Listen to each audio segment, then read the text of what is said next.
আবু বকরের পায়ের মধ্যে কামড় দিছে, একটা দুইটা নয়, কয়েকটা কামড় বাঁধান। কামড়টা যখন আবু বকরের গায়ের মধ্যে দিছে, বিষে আবু বকর কালো হয়ে গেছে। আল্লাহু আকবার বলেন না? দেহ মুবারক কালো হয়ে গেছে, সহ্য করতে না পেরে হযরত আবু বকরের চোখ দিয়া পানি জমিনের মধ্যে যখন পড়ছে, এক ফোঁটা পানি রাসূলের গায়ের উপরে পড়ছে। রাসূল ঘুম থেকে উঠে দেখে আবু বকর চোখের পানি গুলো দরদর করে ছাড়ে। আমার নবী ডাক দিয়ে বলে, আবু বকর রে, তুমি কেন কাঁদছো? বলে, ইয়া রাসূলুল্লাহ, ইয়া হাবিবাল্লাহ, আপনার গমের ব্যাঘাত ঘটবে বলে আমি একটু মারা দিই না, আমার পায়ের মধ্যে সাপে কি কাটছে। হযরত রাসূল আকরাম সাল্লাল্লাহু আলাইহি ওয়াসাল্লাম ডাক দিয়ে বলে, আবু বকর রে, তুমি কেন একটা কামড় দিয়ে আবার আমাকে ডাক দিলে না? বলি, ইয়া রাসূলুল্লাহ, ইয়া হাবিবাল্লাহ, আমি আমার জীবন ধন্য, কারণ আমার হাবিব আমার বুকের উপরে, আমার গায়ের উপরে মাথা রেখে ঘুমায়। আমি বড় ভাগ্যবান, আমি বড় ধন্য। আর আমার কারণে আমার নবীর যদি ঘুম ভেঙে যায়, ইয়াউমাল কিয়ামতের ময়দানে, কঠিন বিপদের দিনে আমি আল্লাহর দরবারে কি জবাব দিব? এই কারণে ইয়া রাসূলুল্লাহ, ইয়া হাবিবাল্লাহ, আমি কোনো নরাও দিই নাই, কথা বলি নাই। আল্লাহর নবী আবু বকর, তুমি আমার এত ভালোবাসো। আল্লাহর নবী কি করলেন? থুতু মুবারক নিয়ে আবু বকরের পায়ের মধ্যে যখন দিয়ে দিছে, সঙ্গে সঙ্গে সাপের বিষগুলো পানি হয়ে গেছে। জোরে জোরে সিল্লা বলা যাবে না, সুবহানাল্লাহ। মায়ার নবী, নবী গো, আমার হইলেন গো কান্ডারি, বলে না শুনি আমার বিপদের কান্ডারি, বলে না শুনি। ওগো পড়ব সেদিন কঠিন বিপদে,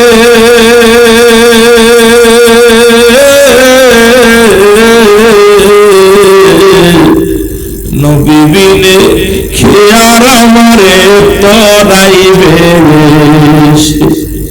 ওগো সময় থাকতে নবী চেন, বলো সময় থাকতে নবী চিন, নাই পড়বা বিপদ সুখে, আমার হইল কান্ডারি, বলে মায়ার নবী গো, তুমি আমার গো কান্ডারি, বলে না শুনি আমার। যেদিন আপন জনে রাখবে কবরে, নবী গো, যেদিন আপন জনে রাখবে কবরে, নবী গো, আপনি বিপদ কালে তরাই আলো এই পাপি গো, ও আপনি আমার বিপদের কান্ডারি, বলেন শুনি আমার বিপদের কান্ডারি। আল্লাহুম্মা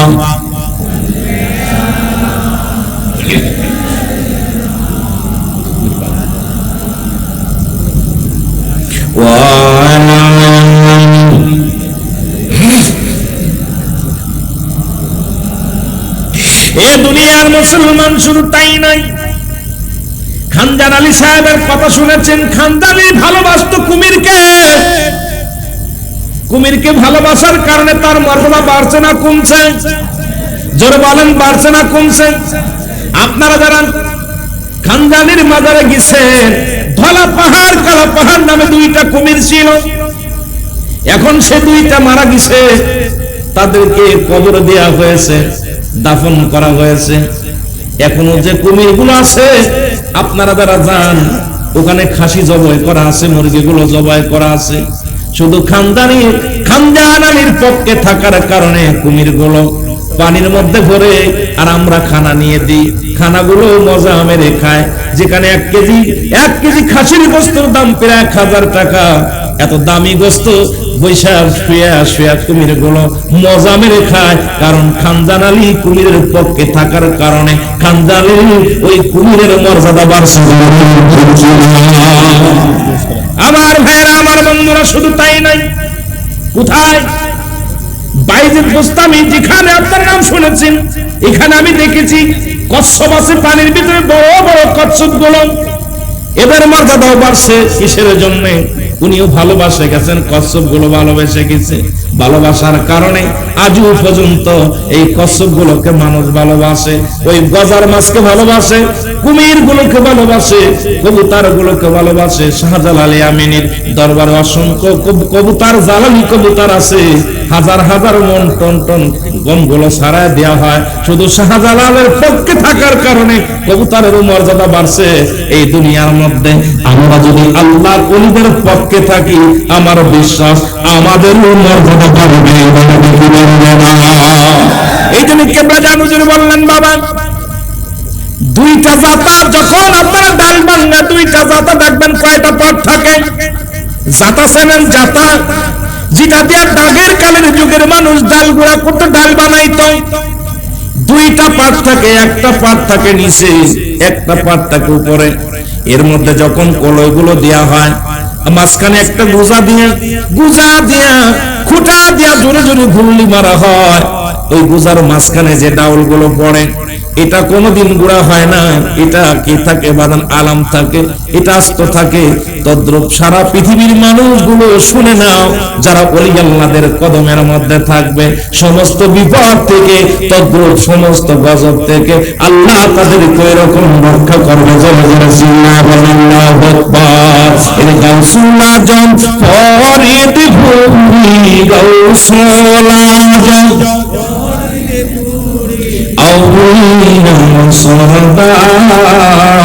তোমাকে দিয়াছেন আল্লাহ, বলুন তোমাকে দিয়াছেন আল্লাহ। এ দুনিয়ার মুসলমান,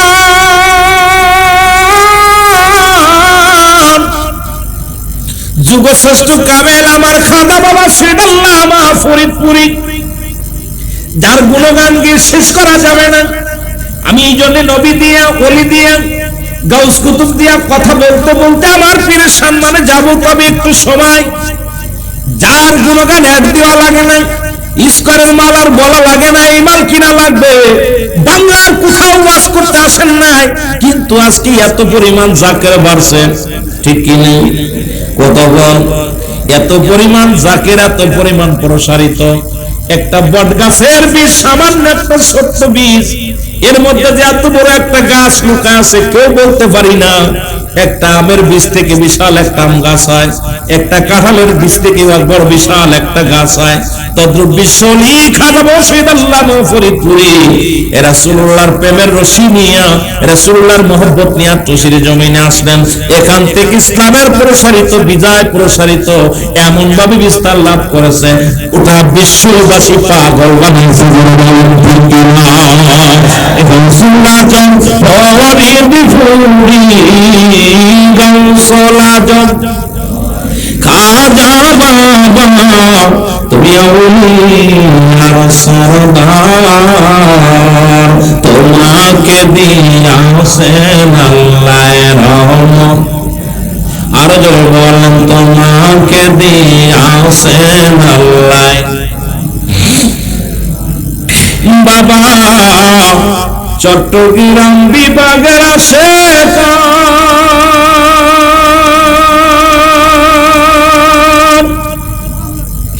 নবী রাসূল না পাইয়া কান্দিয়া হয়রান গো বাবা, কান্দিয়া হয়রান। আপনার কদমে ছায়া পাই নবীজির সন্ধান, বাবা আপনার কদমে গেলে পাই আমার নবীজির সন্ধান, তোমাকে দিয়াছেন আল্লাহ। আরো জোরে বলেন, তোমাকে দিয়াছেন আল্লাহ। যে দরবারে গেলে নবীর গুণগান, নবীর প্রেম, যে দরবারে গেলে নবীর ভালোবাসা ছাড়া অন্য কিছু নাই, যেখানে গেলে শরীয়তের আলেম উলামাদের আমি ভুলে যাই। চট্টগ্রাম থেকে একদল উলামায়ে গেলেন আমার দরবার শরীফে গেলেন দেখার জন্য। আমরা মেসেজ দিয়েছিলাম আপনারা যান, আমিও ছিলাম না দরবারে। মুফতি আলাউদ্দিন জিয়াদি সাহেব ছিলেন না, কবি আব্দুল নাসির জিয়াদি সাহেব ছিলেন না, জামশেদ কবির বাকি বিল্লাহ সাহেব ছিলেন না, বাদান জুল ইসলাম ফরিদি সাহেব ছিলেন না। দরবারে আমরা কোনো আলেম ছিলাম না। চট্টগ্রাম থেকে একটা গাড়ি করে উলামা ইকরাম গেলেন দরবারে দেখার জন্য। কারণ চট্টগ্রামের আলেমরা জানতো আটটুসি দরবারটা একটা বেদাতি দরবার, আটটুসি দরবারটা একটা বন্ড দরবার, তাদের ভুল ধারণা। আমি আপনাদের তার জমিনে বসে বলে যাই, যারা গেছিল খবর নাম তাজা খবর বলে যায়। এরা গেলেন আটটুসি দেখার জন্য। যা পরে দরবারটা ঘুরে ঘুরে দেখা পর তারা মিডিয়ার সামনে বলা লাগছে, পৃথিবীর মধ্যে যদি কোনো ব্যক্তি কামাই করে ওলি হয়, শরীয়তের পায়বন্দি যদি কোনো কামেল থাকে, পৃথিবীর মধ্যে যদি কোনো মহাসাধক থাকে, আর কেউ নয় খাজা বাবা সুবহানাল্লাহ ফুরি সুবহানাল্লাহ। চট্টগ্রামের জমিনে আলেম ভাইরা বলছে, আমরা এতদিন একটা ফুলের মধ্যে ছিলাম, আমরা এতদিন একটা চিন্তার মধ্যে ছিলাম। আটটুসির উলামা ইকরাম পীরের নামে ওয়াজ করে, আটটুসি থেকে কোন পীরের ওয়াজ করে একটু দেখতে যাব। দেখতে যে আমাদের ভুল ভেঙে গেছে। আমরা যা পড়ে দেখি নামাজ, আমরা যা পড়ে দেখি মিলাদ, আমরা যা পড়ে দেখি নবীর প্রেম, আমরা যা পড়ে দেখি আল্লাহর জিকির, আমরা যা পড়ে দেখি ওলি আল্লাহদের জন্য দোয়া, আমরা যা পড়ে দেখি বিশ্ববাসীর জন্য দোয়া। চট্টগ্রামের ভাইরা আলেমরা বলেছে, পৃথিবীর মধ্যে কত দরবারে গেলাম, কত দরবার দেখার জন্য গেলাম, কিন্তু আটটুসির দরবারে যে ব্যতিক্রম পালাম। যে গেটের মধ্যে পা লাগাইলাম, পা লাগানোর পর আমাদের মন বলল রাসূলুল্লাহর প্রেমের ঢেউ এসে আমাদের অন্তরে লাগছে। জোরে জোরে চিল্লা বলেন সুবহানাল্লাহ। আর একটু জোরে বলেন আল্লাহু আকবার। এ ভাইরা আমার, জীবনে কোনদিন সে নিজের জন্য কাঁদেন নাই, নিজের জন্য চিন্তা করেন নাই, নিজের জন্য কখনো ভাবেন নাই। একটাই শুধু ভাবনা ছিল, মুরিদি মুরিদি। আপনাদের মহল্লার মধ্যে পীরের অভাব নাই, এই জমিনের মধ্যে অনেক পীর ছিল। চট্টগ্রামের জমিনে অনেক পীর আছে। আমি কাউকে ছোট করতে চাই না, কাউকে আমি বাজান না, কাউকে গালি দিতে চাই না, কারো বিরোধিতা করতে চাই না। তবে আপনাদের যারা জান্নাতে যাওয়ার জন্য দাওয়াত দিলাম, একবার দেখে আসেন কোন দরবারের মুরিদ আমরা, কোন দরবারে আমরা যাই, যেখানে হলো মদিনাওয়ালার প্রেমের ঢেউ ওঠে, যেখানে গেলে মদিনাওয়ালার প্রেমের জোয়ার পাওয়া যায়, যেখানে গেলে মদিনাওয়ালার প্রেমের গোলাপ পাওয়া যায়, যেখানে গেলে মদিনাওয়ালার প্রেমের সুগন্ধি পাওয়া যায়, যেখানে গেলে মদিনাওয়ালার পাগলদের সঙ্গে দেখা হয়। আরো জোরে জোরে সুবহানাল্লাহু আকবার। মহব্বতের সঙ্গে দুরূদ শরীফ পড়ুন। আল্লাহুম্মা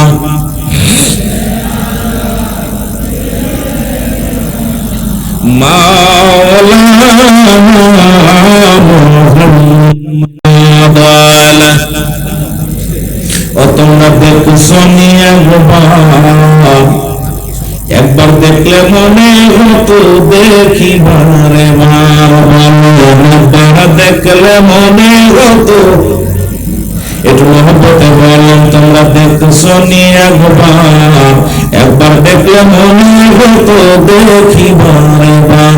ওরা মনে হতো উদয় হয়েছে, মনে হতো উদয় হয়েছে মজু পূর্ণিমার চাঁদ। তোমরা দেখছো নিয়ে একবার দেখলে মনে হতো দেখি বারে বার।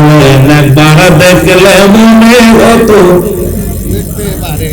বিশ্ব ওলি হওয়ার জন্য যে যে গুণের দরকার,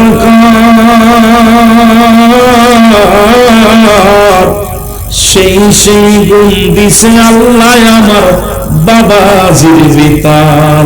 বলেন ঠিক কিনা? এর বিশ্ব ওলি হওয়ার জন্য যে যে গুণের দরকার,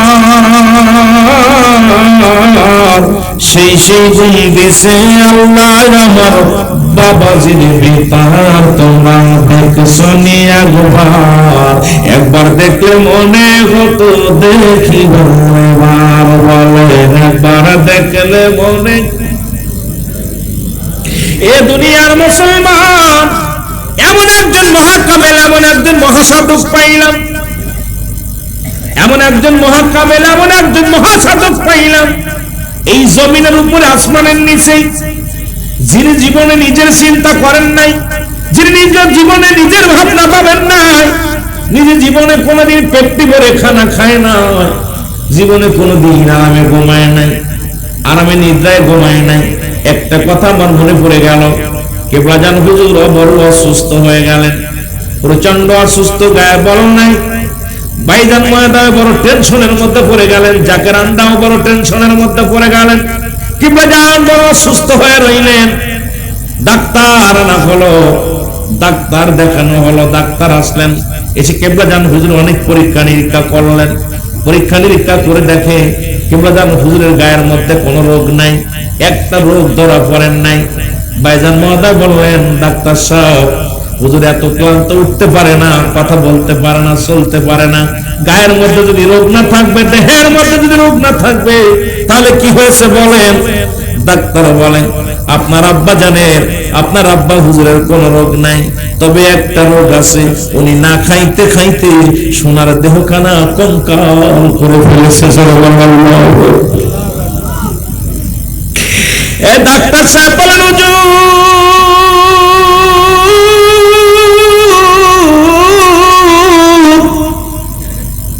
আপনি কিছু ভালো মন্দ খাইলে আপনার দেহে শক্তি বাড়বে, আপনি সুস্থ হয়ে যাবেন।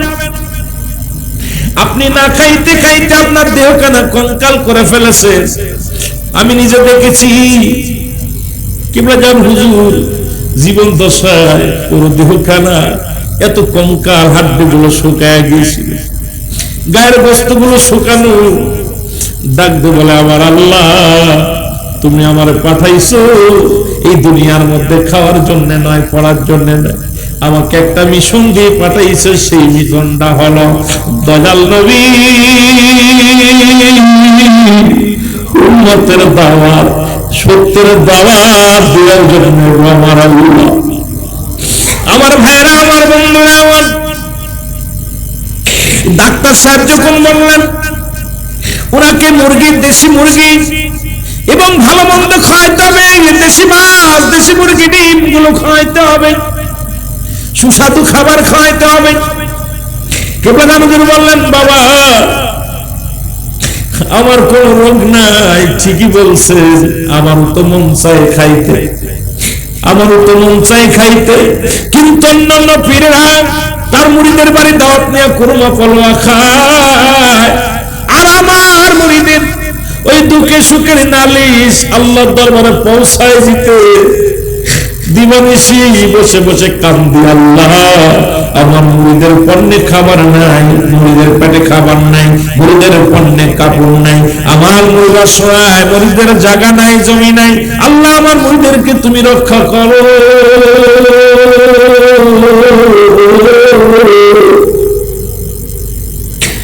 বলে আমার মুরিদের নালিশ যতক্ষণ পর্যন্ত আমি আল্লাহর দরবারে পৌঁছাতে না পারি, ততক্ষণ পর্যন্ত তোমার পীর কেবলা দুনিয়ার মধ্যে একটু পানিও পান করে।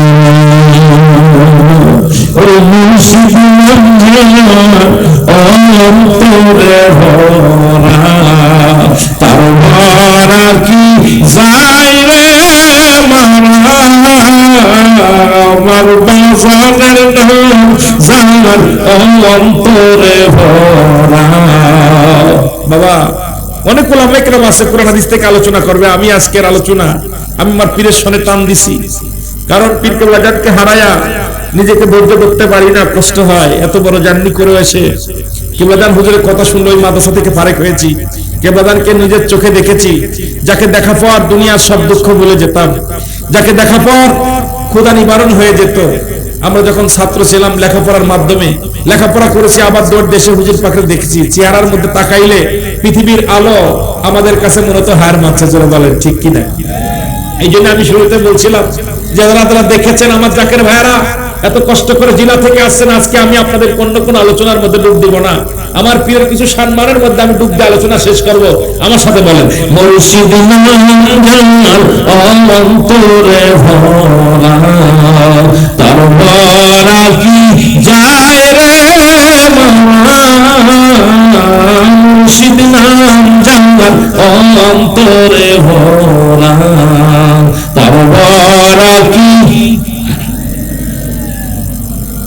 আমি যখন পড়ি গর্বে পড়ে মুর্শিদ আমার সামনে খাড়াও,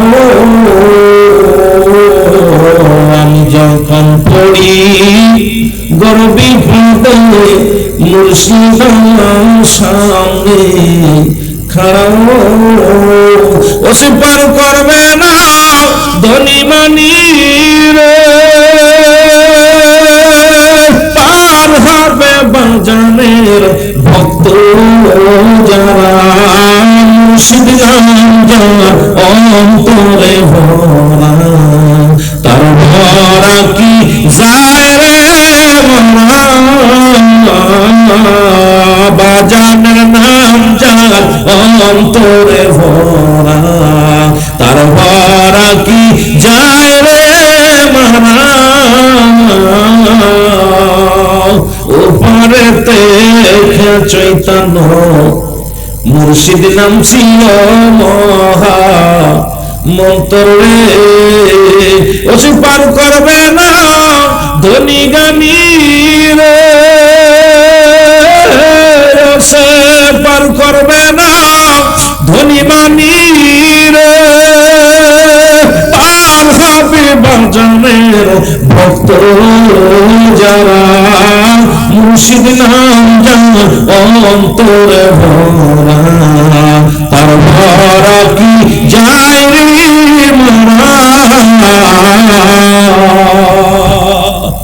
বাবা। কথাটা হলো কিবলা হুজুর বললেন, বাবা অন্যান্য পীরেরা তার মুরিদের বাড়ি দাওয়াত নিয়ে খায়, কুরমা পলোয়া খায়, আমারও খাইতে পরানে চায়, আমারও মন চায়, কিন্তু আমি যখন খাবার নিয়ে বসি, খাবার যখন সামনে আসে, আমি তাকায় দেখি আমার মুরিদের পণ্যে কাপড় নাই, মুরিদের পেটে খাবার নাই, বাবা আমি খাইতে পারি না।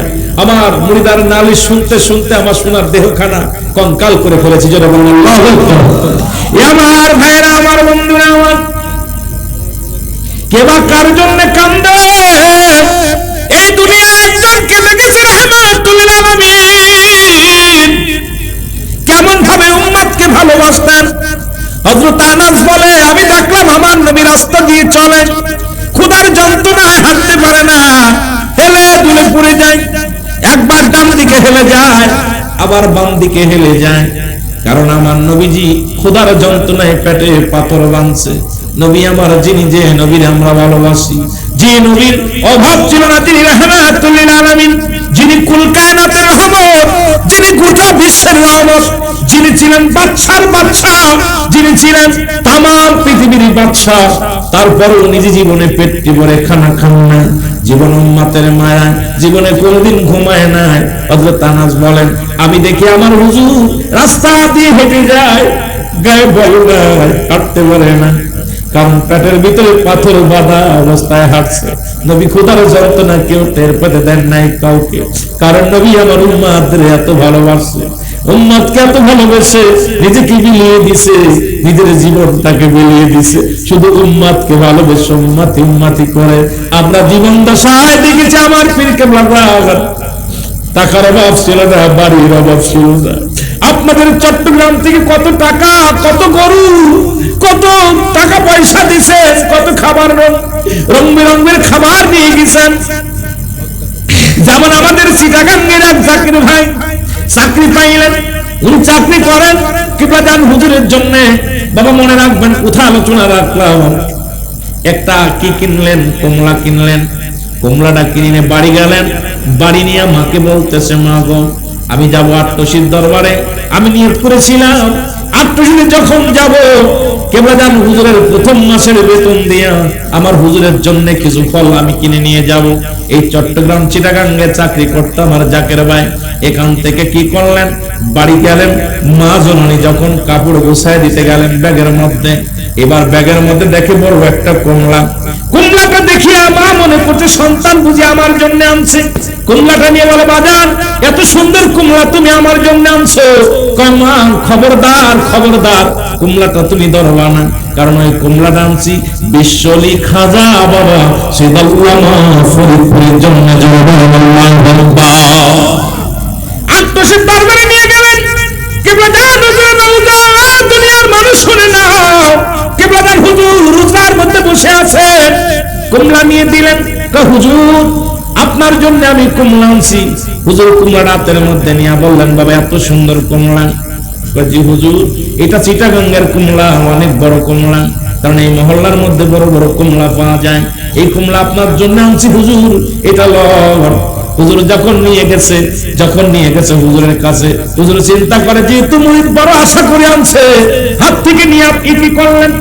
এক পাশে শুনলেন, শুনে একটা কষ হারাইলেন, কষ্টের বাকিগুলো দিয়ে বললেন, বাবা ধরেন, এটা নিয়ে আমি দিলাম, এটা নিয়ে আপনার মা জননীকে দেবেন। জোরে জোরে জাকির ভাই চিটাগাঙ্গে চলে আসলেন। এসে যখন মাকে বলে, মা তুমি বড় ধন্য গো মা, মা গো তোমার কপাল খুলেছে, আত্মসির হুজুর তোমার জন্য কমলা পাঠাইছে। এই নাও মা, কমলাটা হাতের মধ্যে নাও। কমলাটা হাতের মধ্যে নিয়ে মা দরদর করে চোখের পানি ছেড়ে দিয়ে বলে, বাবা তুই আমার সন্তান হয়ে বুঝতে পারিস না, আমার পানে কমলা চেয়েছে, তুই এমন একজন পীরের মুরিদ হয়েছিলি বাবা। এই আমি চিটাগাঙ্গে বসিয়া আমার প্রাণে কমলা লেবু চেয়েছে, আত্মশ্রী জমিনে বসে এমন পীর বুঝতে পারে বাবা। এই পীরের দরবারে না যা পর্যন্ত আমি কমলা খাবো না, সেই পীরের দরবারে হয়ে যাও। জোরে জোরে সিল্লাহ বলেন সুবহানাল্লাহ। এইরকম হাজার হাজার হাজার হাজার আছে বাজান, ঠিক কিনা? হাজার হাজার প্রমাণ দিতে পারবো আমরা। এ মুসলমান শুনে নেন, সুতরাং আত্মসির হুজুর সারা বাংলাদেশ নয়, সারা বিশ্বের মধ্যে যাকে আমরা যেখানে বিপদে পড়ে যায়, যেখানে স্মরণ করে, সেখানে আপন মুর্শিদকে পায়। আপন মুর্শিদ সদা সর্বদাই মুমিনদের সাথেই থাকে। জোরে জোরে বলেন ঠিক কিনা? এই কলব তোমার জিন্দা হবে, মুমিন হবে না, বলেন কলব তোমার। এর সময় থাকতে পীর মুর্শিদের সময় থাকতে করো সাধনা, কলব তোমার জিন্দা হবে। কলবের ডাক্তার খাজা ফরিদপুরি, কলবের রোগী দেখেন তিনি, কলবের ডাক্তার খাজা ফরিদপুরি, কলবের রোগী দেখেন তিনি।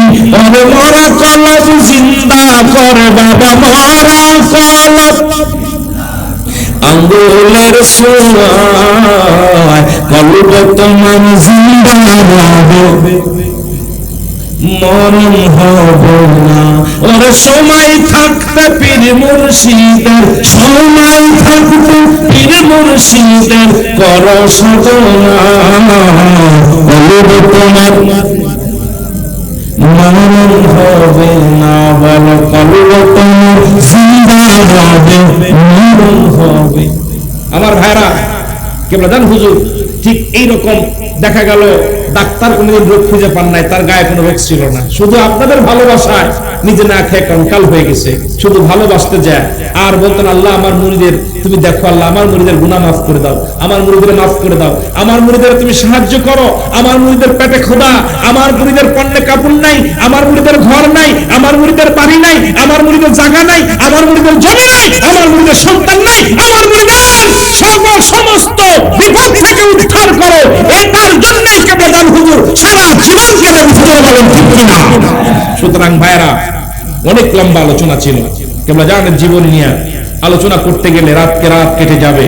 আপনারা সবচেয়ে বড় আনন্দ লাগছে যে চট্টগ্রাম থেকে আপনারা যারা আপন পীরকে ভালোবেসে এখান থেকে এত দূর থেকে প্রায় 300 কিলো হবে, মনে হয় 250-300 কিলো হবে, এত দূর থেকে আপনারা যান, শুধু আপন পীরের মহব্বত অন্তরে ধারণ করে সেই পীরের কদম যেন জীবনে ছাড়বেন না। কেবল দানুদুর বলছে বাবা জীবনের শেষ নিঃশ্বাস পর্যন্ত সত্য তরিকা, জীবনের শেষ নিঃশ্বাস পর্যন্ত ছাড়বো না। আপনারা এই তওবা করে আসছেন, এই ওয়াদা করে আসছেন, এটা যদি আপনারা না ছাড়েন, আমি আমার অসমাপ্ত আলোচনা ইতি করলাম। আসসালামু আলাইকুম ওয়া রাহমাতুল্লাহি ওয়া বারাকাতুহু। আপনাদের কাছে আমার একটা দাবি, আস্তে আস্তে ভাই, আপনাদের কাছে আমার দাবি, আজকে যিনি আপনাদের মাঝে হাজির হয়েছেন অতিও পরিচিত মুখ, আমি তার সঙ্গে সফর সঙ্গী হিসেবে অনেকবার চট্টগ্রামের জমিনে এসেছি। যিনি বাতিলের আতঙ্ক, যিনি সবসময় তাকে পাওয়া যাবে না, এক একটা যুগে এক একটা আলাউদ্দিন পাওয়া যাবে। আপনারা মনে করছেন এই রত্ন ইচ্ছা করলে পাবেন না, এক একটা যুগে এক একটা যুগ সাধনা করার পর এক একজন নক্ষত্র আল্লাহ দুনিয়ার মধ্যে দান করে। তারই ধারাবাহিকতায় আজকে আমরা যাকে পেয়েছি, এই আমি মনে করি এশিয়া মহাদেশের প্রখ্যাত আলেম, আলেম যার কথা শুনলে বাতিলদের কাঁপন উঠে যায়, যার কথা শুনলে বাতিলরা থরথর করে কাঁপে, যার লেখনীতে হাজার হাজার বাতিলরা আমার জানা মতো একাধিক, আমি এদিন বরিশালে যাওয়ার পর দলে দলে ভাইয়েরা বলতে আজ থেকে আমরা সুন্নি হলাম।